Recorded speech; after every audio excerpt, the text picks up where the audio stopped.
तो चलिए अब जवाहरलाल नेहरू के बारे में पढ़ते हैं। ये हमारे देश के प्रथम प्रधानमंत्री थे। इनका टाइम पीरियड 1889 से 1964 के बीच में रहा है और इन्होंने विभिन्न विषय हैं उस पर अपने विचार दिए हैं, तो इनको एज अ थिंकर भी हम पढ़ सकते हैं। चलिए इनका जीवन परिचय थोड़ा समझ लेते हैं। तो नेहरू जी का जन्म, हालांकि इन्होंने अपनी जो भारतीय स्वतंत्रता आंदोलन है उसमें बहुत महत्वपूर्ण भूमिका निभाई है और ये कांग्रेस के 1929 में अध्यक्ष भी बने थे लाहौर अधिवेशन में, जहाँ पर पूर्ण स्वतंत्रता का लक्ष्य रखा गया था। तो ये बहुत कुछ महत्वपूर्ण तथ्य हैं जिन्हें आप इसमें पढ़ेंगे भी। तो चलिए थोड़ा सा स्टार्ट करते हैं, जीवन परिचय देख लेते हैं। तो नेहरू जी का जन्म ये 14 नवंबर 1889 को मोती नेहरू तथा स्वरूपा रानी के यहाँ आनंद भवन इलाहाबाद में हुआ था। 16 वर्ष की आयु में वह आगे की शिक्षा के लिए इंग्लैंड गए तथा वहाँ उन्होंने वकालत की परीक्षा उत्तीर्ण की। बेसिकली एडवोकेट थे पेशे से। भारत आकर वो सार्वजनिक जीवन की दिशा में मुड़े और 1918 में कांग्रेस महासमिति के अध्यक्ष के सदस्य चुने गए। इसके बाद उन्होंने असहयोग आंदोलन से लेकर भारत छोड़ो आंदोलन तक अपनी सक्रिय भागीदारी दर्ज कराई। सन 1927 में उन्होंने जिनेवा में आयोजित साम्राज्यवाद विरोधी सम्मेलन में भारतीय राष्ट्रीय कांग्रेस के प्रतिनिधि के रूप में भाग लिया। वे 4 बार कांग्रेस पार्टी के अध्यक्ष रहे।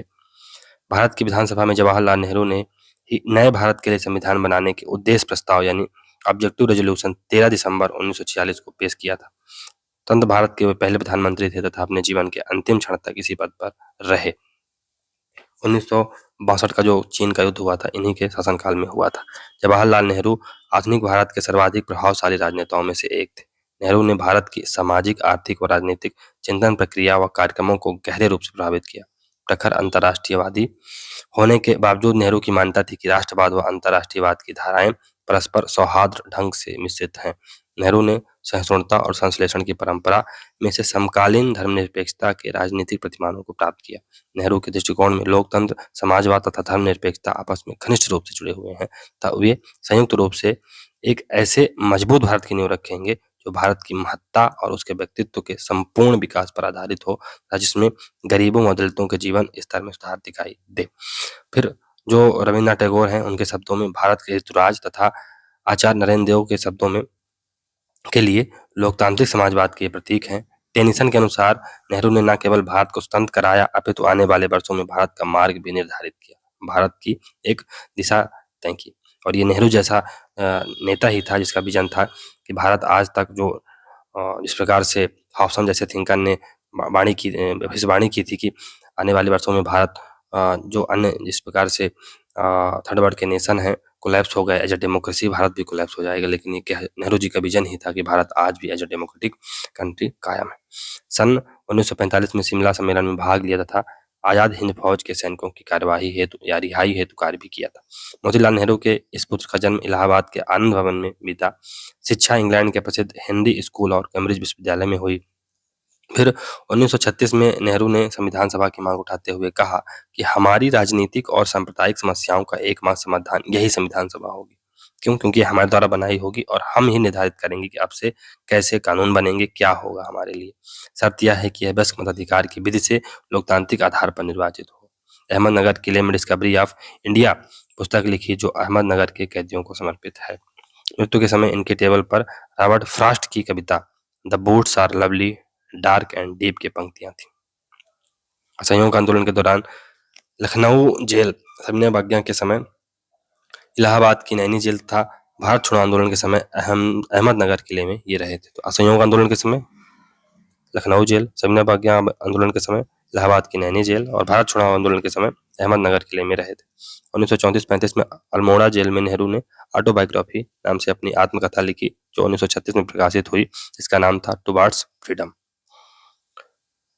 फिर 1938 में कांग्रेस अध्यक्ष सुभाष चंद्र बोस ने नेहरू को राष्ट्रीय नियोजन समिति यानी नेशनल प्लानिंग कमीशन का अध्यक्ष बनाया। नेहरू अपनी व्यवस्था के कुछ समय एनी बेसेंट की थियोलॉजिकल सोसाइटी से भी जुड़े हुए थे। फिर 1912 में वो पहली बार कांग्रेस के बांदीपुर अधिवेशन में प्रतिनिधि के तौर पर शामिल हुए 1912 में। 1916 में लखनऊ के अधिवेशन में नेहरू पहली बार गांधी जी से मिले थे। 1918 में वे कांग्रेस महासमिति के सदस्य चुने गए। 1922 में इलाहाबाद नगर पालिका के अध्यक्ष निर्वाचित हुए।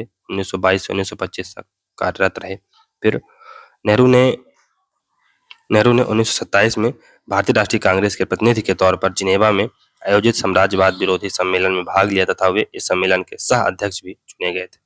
1927 में उन्होंने कांग्रेस के मद्रास अधिवेशन में पहली बार भारत की पूर्ण संता की मांग करते हुए प्रस्ताव प्रस्तुत किया था, हालांकि वो रिजेक्ट हो गया था। फिर 1928 में नेहरू रिपोर्ट में समर्थित औपनिवेशिक स्वराज के खिलाफ पूर्ण संता के लिए इंडिपेंडेंस लीग की स्थापना की थी। इसमें सुभाष चंद्र बोस भी शामिल थे। सरदार पटेल के विपरीत नेहरू भारतीय लोक सेवा यानी आईसीएस के विरोधी थे तथा स्टील फ्रेम रूपी इस सेवा को समाप्त करना चाहते थे। 1946 में कैबिनेट मिशन प्लान के तहत बनी अंतरिम सरकार, इसका अध्यक्ष गवर्नर जनरल था। नेहरू को उपाध्यक्ष बनाया गया तथा परराष्ट्र विभाग उनको दिया गया, यानी विदेश मंत्रालय को मिलाकर उनको दिया गया था।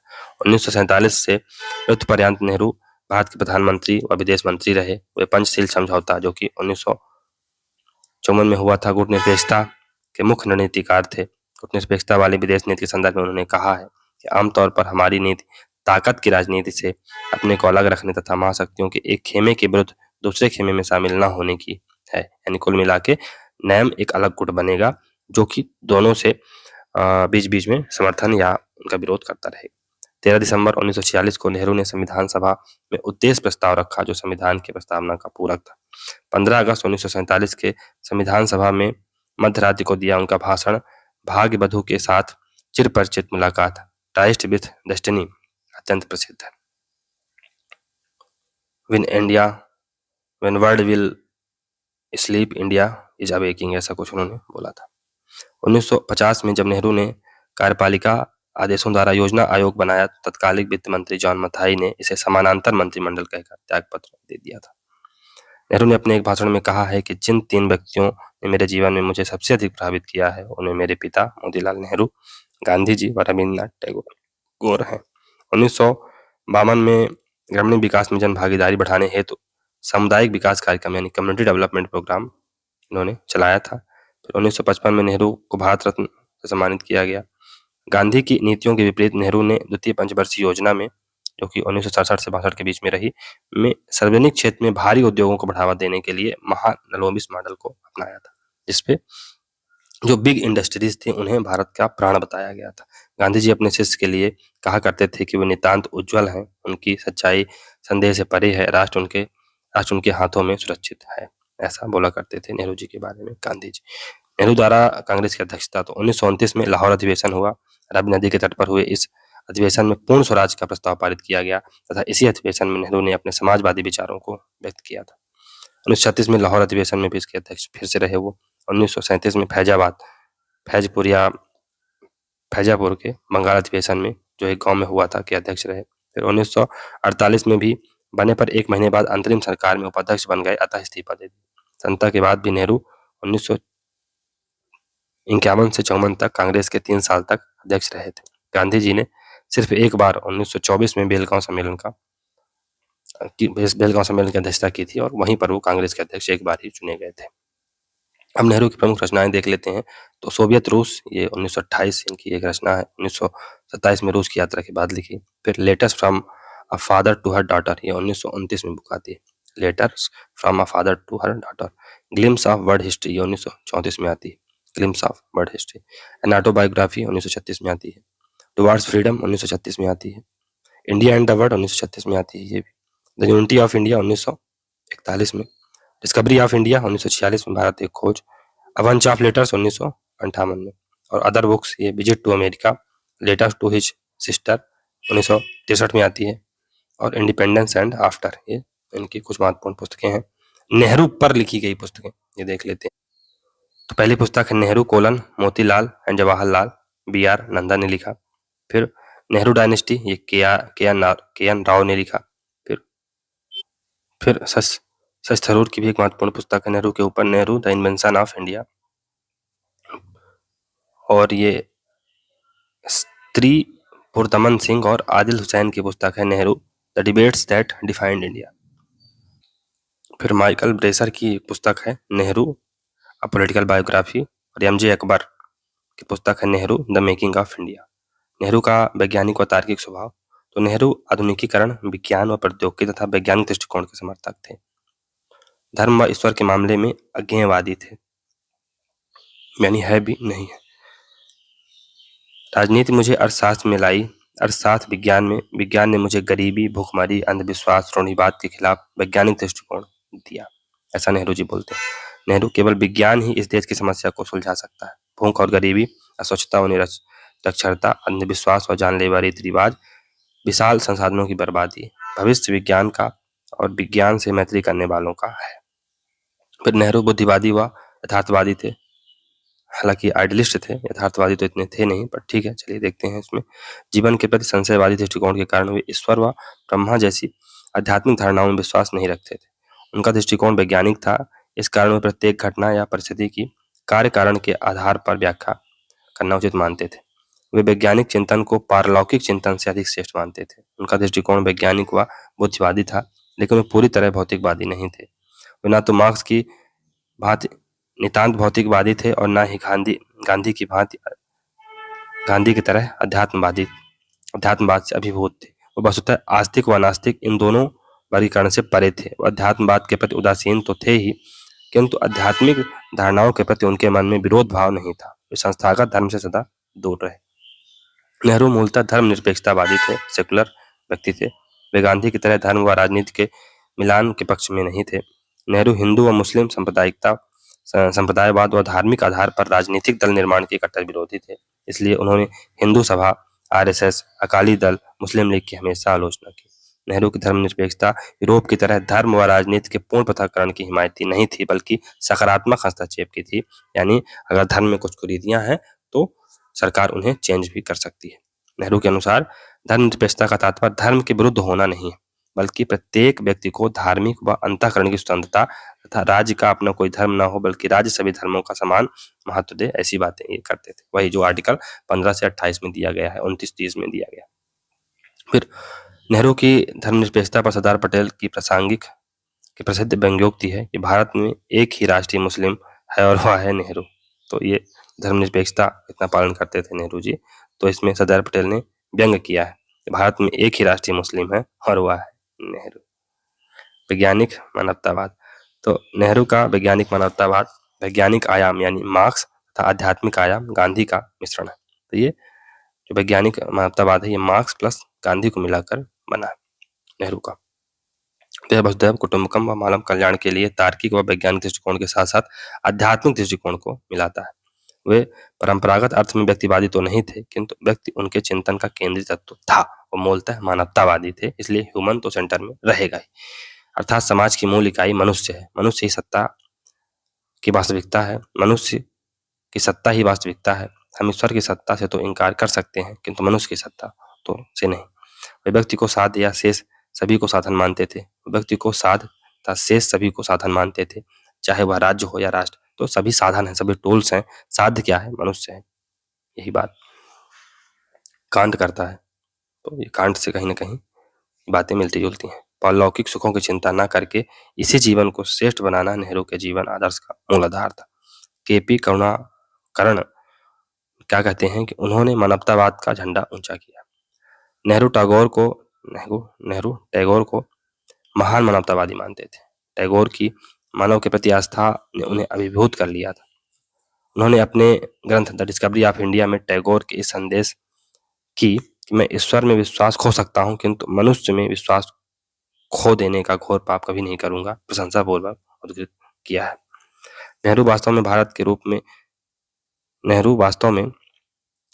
नेहरू क्या कहते हैं कि वास्तव में भारत के रूप में जिस तत्व की पहचान की जानी चाहिए वह है भारत के लोग।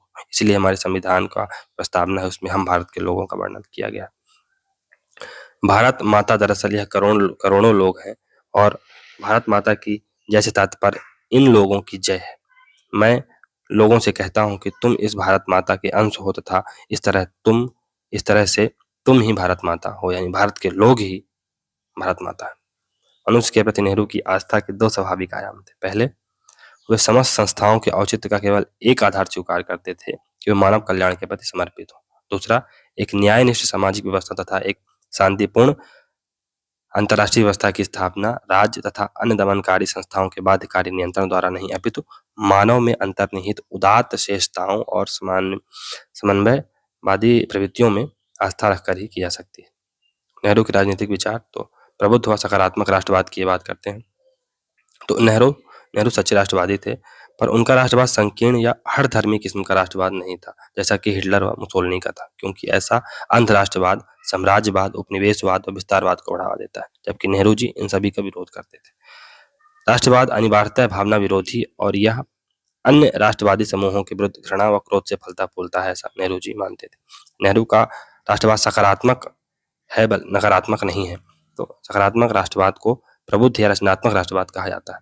नेहरू ने राष्ट्रवाद की स्थापना में अरबिंदो, दयानंद सरस्वती, तिलक और वीर सावरकर तथा अन्य आदर्शवादियों की तरह धार्मिक आधार को स्वीकार नहीं किया है, बल्कि रविन्द्रनाथ टैगोर के संश्लेषणात्मक सार्वभौमिकतावाद यानी सिंथेटिक यूनिवर्सलिज्म यानी वसुधैव कुटुंबकम को आधार बनाया है। नेहरू ने राष्ट्रवाद का मूल मंत्र सांस्कृतिक बहुलवाद यानी कल्चरल या मल्टीकल्चरलिज्म का कॉन्सेप्ट दिया है और सिंथेसिस का बात की, संश्लेषण की बात की कि बहुत सारे जो कल्चर हैं आपस में उनका अमलगमेशन हो जाए, आपस में वो संश्लेषित हो जाए, आपस में वो मिल जाए और उनमें मिल जाए इन द सेंस कि अपना अस्तित्व न खो दें, आपस में सामंजस्य के साथ रहें। नेहरू का प्रसिद्ध कथन है कि एशिया में समाजवादी आंदोलन राष्ट्रवाद का शत्रु है। फिर सिंथेटिक यूनिवर्सलिज्म यानी संश्लेषणात्मक सार्वभौमिकतावाद, यह वो सिद्धांत है जो राष्ट्रवाद को अंतर्राष्ट्रीयतावाद के साथ मिलाकर मानवतावाद को बढ़ावा देता है। यह सिद्धांत टैगोर की देन है। तो यह राष्ट्रवाद को अंतर्राष्ट्रीयतावाद से मिलाता है और यह राष्ट्रवाद को अंतर्राष्ट्रवाद से मिलाकर मानवतावाद को बढ़ावा देता है कि आप ह्यूमन को सेंटर पर रखिए, ह्यूमन की बात करिए, आप देश सीमाओं की बात मत करिए, आप ह्यूमंस की बात करिए, चाहे वो भारत का आदमी हो, चाहे नेपाल का आदमी हो, चाहे अमेरिका का आदमी हो। जिन्होंने अपनी पुस्तक विश्व इतिहास की झलक ग्लिम्सेस ऑफ वर्ल्ड हिस्ट्री जो कि 1934 में ध्वंसात्मक यानी कि जो डिस्ट्रक्टिव नेशनलिज्म है के बारे में लिखा है कि राष्ट्रवाद अपनी जगह ठीक है, परंतु यह एक अविश्वस्त मित्र एवं असुरक्षित इतिहासकार है। यह बहुत सारी घटनाओं के प्रति हमारी आंखों पर पट्टी बांध देता है और कभी कभी सच्चाई को तोड़ मरोड़ कर पेश करता है। नेहरू ने राष्ट्रवाद के दोनों स्वरूपों को स्वीकार किया है। पहला सकारात्मक स्वरूप में राष्ट्रवाद ने विभिन्न देशों में व जन समुदायों में एकता के सूत्र का प्रतिपादन किया है, एकता के सूत्र में बांधा है लोगों को। जैसा कि भारत में जो नेशनलिज्म 1985 के बाद डेवलप हुआ, उसने भारत को एक एकता के सूत्र में बांधने का काम किया था। इस दृष्टि से राष्ट्रवाद एक सजीव शक्ति है। नकारात्मक रूप में राष्ट्रवाद ने विभिन्न देशों और जन समुदायों को नुकसान भी पहुंचाया है, जैसा कि हिटलर जैसे लोगों ने फैलाया राष्ट्रवाद के नाम पर जो नुकसान किया है लोगों का और देशों का, तथा देशों में अहंकार व श्रेष्ठता की भावनाएं उत्पन्न की है, वही हिटलरवादी बात। गांधी की तरह नेहरू के लिए राष्ट्रवाद का अर्थ केवल भारत की स्वाधीनता ही नहीं था, अपितु उसके द्वारा विश्व मानवता की सेवा भी था। नेहरू सहिष्णु तथा सृजनात्मक राष्ट्रवाद का नेहरू क्या कहते हैं कि सहिष्णु व सृजनात्मक राष्ट्रवाद वह है जो अपने में तथा अपनी जनता की प्रतिभा में आस्था रखते हुए एक अंतरराष्ट्रीय विश्व व्यवस्था की स्थापना में अपनी भूमिका अदा करता है। बेसिकली ये वसुधैव कुटुंबकम की बात करते हैं कि पूरा संसार ही हमारा घर है और हम इस प्रकार से जिए कि हमें ग्लोबल कम्युनिटी बने। हम ऐसा ना हो कि हम संकीर्ण दायरे में रह आए, हम अपने परिवार देश से ऊपर ही ना उठ पाए, हम अपने वैश्विक जो हमारे लक्ष्य हैं उनको हासिल करें। अंतर्राष्ट्रीयतावाद, तो नेहरू महान अंतर्राष्ट्रीयवादी थे। वो यूएनओ, कूटनिरपेक्षता, सशस्त्रीकरण, अंतर्राष्ट्रीय शांति के प्रबल समर्थक थे। उनका अंतर्राष्ट्रीयवाद गांधी व टैगोर की तरह था। विश्व मानव कल्याण व शांति का पक्षधर था, जहां शांतिपूर्ण सहअस्तित्व हो, पीसफुल कोएग्जिस्टेंस हो, सर्वे भवन्ति सुखिनः हो, सर्वे सन्तु निरामया कॉन्सेप्ट लेकर वो आगे बढ़ते थे। विश्व का अंतर्राष्ट्रीयकरण हो गया है, उत्पादन, बाजार तथा परिवहन भी अंतर्राष्ट्रीय हो गए हैं। वास्तव में कोई भी राष्ट्र स्वतंत्र नहीं है, वे सभी परस्पर निर्भर हैं। ऐसी बातें कौन करता है? ऐसी बातें नाई और कोहेन करते हैं जब इंटरडिपेंडेंसी की बात करते हैं। इंटरनेशनलाइजेशन में आपने पढ़ा था इसको। नेहरू, एक स्वतंत्र देश में ही अंतर्राष्ट्रीयता का विकास हो सकता है। तो एक स्वतंत्र देश ही अंतर्राष्ट्रीयता का विकास कर सकता है, क्योंकि एक परतंत्र देश की समस्त सोच व शक्ति स्वतंत्रता में लगी होती है। तो भारत जब तक परतंत्र था तो वो अंतर्राष्ट्रीयता के बारे में सोच नहीं पा रहा था। क्यों? क्योंकि उससे पहले अपने देश के जो जुर्म करता है उनसे लड़ना था, जो उपनिवेशी शक्तियां हैं उनसे लड़ना था। अंतर्राष्ट्रीयवाद और विश्व शांति हेतु नेहरू का योगदान, तो उन्होंने यूएनओ का समर्थन किया और यही गलती उन्होंने कर दी कि नेपाल का मुद्दा, कश्मीर का मुद्दा ले जाके यूएनओ में ठोक दिया। तो इससे आज भी उसका दंश चला जा रहा है। पहली चीज। दूसरी चीज, साम्राज्यवाद व उपनिवेशवाद का विरोध किया। तो जहां भी कॉलोनियल सेटअप था भारत के आजादी के बाद, वहां नेम के माध्यम से नेहरू जी ने उसका विरोध किया था। फिर एशियाई व अफ्रीकी जागरण में सहायता दी, फिर सक्रिय गुटनिरपेक्ष की नीति अपनाई और पंचशील का सिद्धांत चाइना के संदर्भ में दिया था। अब इसमें हम लोकतांत्रिक समाजवाद यानी डेमोक्रेटिक सोशलिज्म की बात देखते हैं। तो नेहरू का समाजवाद इंग्लैंड के फेबियन वादी समाजवाद को आदर्श मानता है।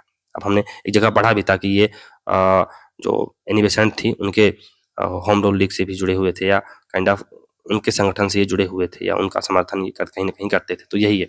और जो एनी बेसेंट थी वो फेबियनवादी विचारधारा से निकल कर आई थी, तो कहीं ना कहीं इन पर फेबियनवादी समाजवाद का प्रभाव तो पड़ेगा ही। पहला है फेबियनवाद, मार्क्सवाद के विपरीत शांतिपूर्ण तरीकों से समाजवाद स्थापित करना चाहता है, डेमोक्रेटिक तरीके से समाजवाद स्थापित करना चाहता है, मार काट के नहीं। फिर फेबियनवाद समता और समानता दोनों को महत्व देता है। यह सार्वजनिक व निजी पूंजी यानी मिश्रित अर्थव्यवस्था का समर्थन करता है, जो भारत में आगे चल के हम देखते हैं कि मिश्रित अर्थव्यवस्था आज भी लागू है।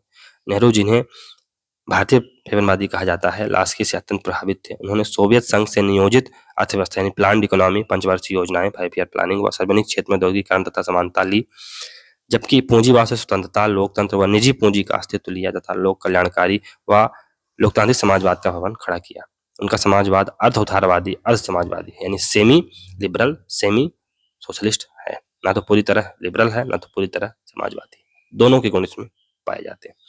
नेहरू ने राज्य के अस्तित्व के 3 प्रयोजन बताए हैं। एक विनिमयकारी, दूसरा सुरक्षात्मक, तीसरा कल्याणकारी। एक तो वेलफेयर करना, दूसरा सुरक्षा करना, दूसरा विनिमय करना। नेहरू लोकतांत्रिक समाजवाद जनता की राजनीतिक व आर्थिक क्षमता को सुनिश्चित करने का उपाय है। फिर नेहरू के लोकतांत्रिक समाजवाद के 4 मुख्य विषय हैं। पहला है मार्क्सवाद, दूसरा है समाजवाद, तीसरा है लोकतंत्र, चौथा है भारतीय जनता की प्रकृति या परिस्थितियां। तो नेहरू जी कहते हैं कि मैं यह खुले रूप में स्वीकार करता हूं कि मैं एक समाजवादी एवं गणतंत्रवादी हूं। 1929 में कांग्रेस के अध्यक्ष जो भाषण था उसमें उन्होंने कहा था। नेहरू जी के साम्यवादी जो विचार हैं या समाजवादी विचारों की शुरुआत 1927 में सोवियत रूस की यात्रा से होती है।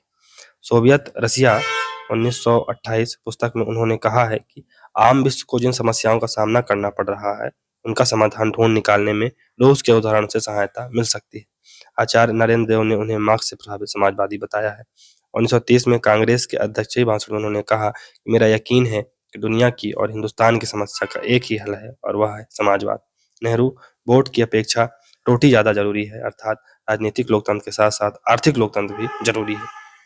नेहरू मैं खुले रूप से स्वीकार करता हूं कि मैं एक समाजवादी तथा गणतंत्रवादी हूं और राजाओं व राजकुमारों में विश्वास नहीं करता। नेहरू ने पूंजीवादियों व भूस्वामियों दोनों पर तीव्र प्रहार किए, क्योंकि उनके अनुसार ये दोनों ही भारत में गरीबी के लिए उत्तरदायी हैं। उन्होंने पूंजीवाद तथा सामंतवाद के अलावा साम्राज्यवाद को भी भारत की गरीबी के लिए उत्तरदायी ठहराया था। यही कारण है कि आगे चल के जो पूंजीवादी हैं थोड़ा सा आशंकित भी हो गए थे, जो कि नेहरू जी के साथ अगर गए सरकार बनी तो हमारा क्या होगा। नेहरू के विचारों ने फेबियन प्रकार के लोकतांत्रिक समाजवाद व स्वराज व कल्याण के गांधीवादी विचार के बीच सामंजस्य की स्थापना की है। नेहरू मैं भारतीय स्वतंत्रता के लिए कार्य करता हूं क्योंकि मेरे भीतर का राष्ट्रवादी मुझे विदेशी शासन को सहन नहीं करने दे रहा। इससे अधिक मैं समाजवाद के लिए कार्य करता हूं क्योंकि मेरे लिए यह सामाजिक व आर्थिक परिवर्तन की अपरिहार्य सीढ़ी है। मैं चाहता हूं कि कांग्रेस एक समाजवादी संगठन बने, और आगे चलकर वो बना भी। मिक्स्ड इकोनॉमी कॉन्सेप्ट आया और एक वेलफेयरिस्ट स्टेट का उन्होंने उद्भव किया। नेहरू लोकतंत्र का अर्थ है समुदाय का आत्मानुशासन, सेल्फ डिसिप्लिन ऑफ कम्युनिटी, तथा सहिष्णुता न केवल उन लोगों के प्रति जिनसे हम सहमत हों बल्कि उन लोगों के प्रति भी जिनसे हम असहमत हैं। नेहरू संसदीय लोकतंत्र, स्वतंत्रता, समानता व अधिकारों, बहुदलीय प्रणाली, औद्योगिकीकरण व धर्मनिरपेक्ष राज्य के समर्थक थे। अब गांधी व नेहरू के बारे में थोड़ा सा चर्चा कर लेते हैं। तो नेहरू को गांधी जी की साधन व साध की एकता तो पसंद थी, पर निरपेक्ष अहिंसा नहीं। नेहरू हिंसा बुरी है किंतु दासता उससे भी अधिक बुरी है, तो अगर दासता को छुड़ाने के लिए हिंसा करनी पड़े तो करो। मैं अहिंसामयी दासता की अपेक्षा हिंसा के साथ मिली स्वतंत्रता को पसंद करूंगा। नेहरू को गांधी की धार्मिकता, ट्रस्टीशिप, कुटीर उद्योग, चरखा, अर्थशास्त्र, औद्योगिकीकरण एवं मशीनीकरण का विरोध, संसदीय लोकतंत्र की अवहेलना एवं दलहीन लोकतंत्र पसंद नहीं था। क्यों? क्योंकि उन्हें शासन करना था। फिर नीतिगत मतभेदों के बावजूद नेहरू के चरित्र पर विश्वास करते हुए गांधी ने जनवरी 1942 में औपचारिक रूप से उन्हें अपना राजनीतिक उत्तराधिकारी घोषित कर दिया। महात्मा गांधी ने नेहरू के संदर्भ में कहा कि जहाँ उन्होंने एक योद्धा के समान साहस और चपलता है, वहाँ एक राजनीतिक की सी बुद्धिमत्ता एवं दूरदर्शिता भी है। वे एक निडर, निष्कलंक व निर्दोष सरदार हैं। राष्ट्र उनके हाथों में सुरक्षित है। नेहरू जी पर अंग्रेजी सभ्यता का गहरा प्रभाव और गांधी उन्हें हमारा अंग्रेज कहकर पुकारते थे। गांधी जी ने कहा है कि मुझे विश्वास है कि जब मैं नहीं रहूंगा तो जवाहरलाल मेरी भाषा बोलेगा। नेहरू ने इतना विश्वास था उनको, लेकिन ठीक है, चलो। नेहरू ने गांधी की प्रशंसा में कहा है कि अपनी समस्त महत्ता और विरोधाभास तथा लोगों को गतिशील करने की शक्ति के साथ वे समान स्तर से ऊंचे थे। उन्हें अन्य लोगों की भांति आंका व मूल्यांकन उनका नहीं किया जा सकता है। नेहरू विशेष व टैगोर के शब्दों में भारत के ऋतुराज व आचार्य नारायण के शब्दों में के लिए लोकतांत्रिक समाजवाद के प्रतीक थे। विंस्टन चर्चिल के शब्दों में वे द्वेष रहित निर्भीक व्यक्ति थे। पिटावी सीतारामैया, नेहरू एक राजनीतिज्ञ हैं, ना कि कोई संत अथवा दार्शनिक। अल्बर्ट आइंस्टाइन ने उन्हें आने वाले कल का प्रधानमंत्री बताया था। नेहरू को निरा आदर्शवादी हेमलेट ऑफ इंडिया में कहा गया है। निरा आदर्शवादी क्यों? क्योंकि उन्होंने कश्मीर को यूनो के हवाले कर दिया था, तो ये एक आदर्शवादी व्यवस्था थी। फिर 1962 के युद्ध हुआ, वहां पर भी नेहरू जी उसका कोई एंटिसिपेशन नहीं कर रहे थे। तो ये सब आदर्शवाद के ही उदाहरण होते हैं।